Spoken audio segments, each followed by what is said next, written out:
The matter is going to start in 5 seconds. Start. I rise to support the railway budget and compliment the railway minister and his ministry.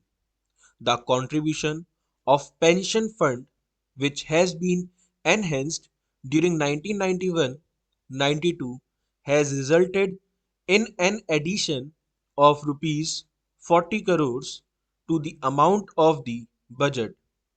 It is really an excellent measure. 16 new lines have been introduced and 277 kilometers have been targeted for opening before March 1992. Further, program for opening new lines in 1992-93 is totaling to 364 kilometers. Altogether, 16 new lines are going to be introduced. Madam, introducing land management is also a correct step. Track renewals for a distance of 300 kilometers have been introduced.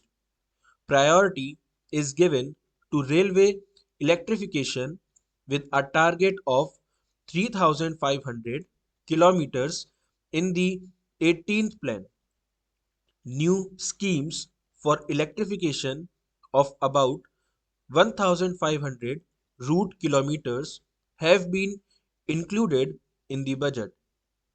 Exemption has been given altogether for several essential commodities from increase in freight rates. The Honorable Minister, the Prime Minister, and the Deputy Chairman of the Planning Commission shall have to be complimented for their progressive policy deciding that the entire country should have one gauge. That is why the conversion of meter gauge to broad gauge has been introduced. This is a very correct measure. This will promote the backward areas and simultaneously provide employment to the poor and the needy. I would like to remark that the conversion of narrow gauge in the most backward area, that is Kolar district of Karnataka, has not been included. I do not know why the minister is giving it a stepmotherly kind of treatment. Kolar is a backward and drought prone area. The minister has taken measure to see that there is only one gauge throughout the country, that is the broad gauge, and yet he has neglected this particular narrow gauge line. I hope the minister will kindly consider this aspect and see that this will be converted into broad gauge line. The rise in fare and freight charges is not high when compared to the previous budget. This budget has in fact taken care of the poor and the ordinary class passengers. There is criticism that the increase in fare and freight charges is steep and is not in the interest of the rail users. The second class compartments and sometimes even the first class compartments are very crowded.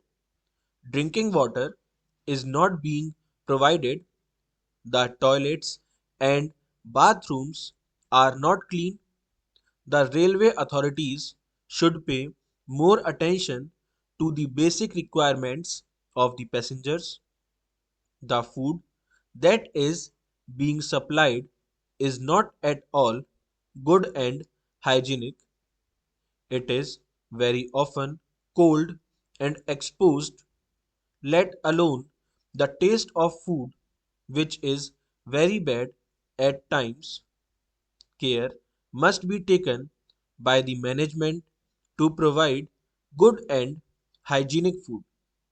The Honorable Minister has been kind enough to supply hot and hygienic food to the members in the Central Hall and in the Parliament. Likewise, the same kind of good food should be supplied to the passengers also. As the catering service is being privatized, the service should improve. It is criticized that laying of double line in some parts of Tamil Nadu and other areas has not been taken up. This is true and it has to be done on priority. I suggest that new lines should be laid and the narrow gauge and meter gauge lines should be converted to broad gauge lines. The workers as well as people suffer from when funds meant for conversion are not released. This is especially so in the case of Konkan Railway and Mysore Bangalore route. Anyway, this budget has sought to provide employment opportunities to the downtrodden people. It contributes a great deal for the development and growth of the country. The railway stations need to be properly equipped so that proper catering services are maintained. A lot remains to be done as far as leakage of revenue is concerned, whether it be in the passenger line or in the transportation of goods. This will also help in the steps are also helps in improving the economy of the railways. Steps are also to be taken to maintain safety and security of both the passengers and the goods. Important officers like chief engineers and other officers should also be instructed to arrange meetings and discussions with the local leaders and social workers so that they get acquainted with the problems faced by the passengers. Punctuality should also be maintained strictly. Wagons should be made available for transporting perishable articles like vegetables, potatoes, tomatoes, and mangoes. Their services and their due promotions should be safeguarded.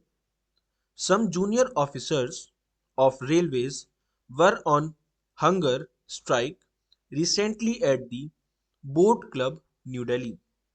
Their equal pay for equal work and to promote officers who were denied their right, whether on percentage basis or otherwise, as against the direct recruits, were their demands. When they were on hunger strike, they were not called for negotiations. Full stop.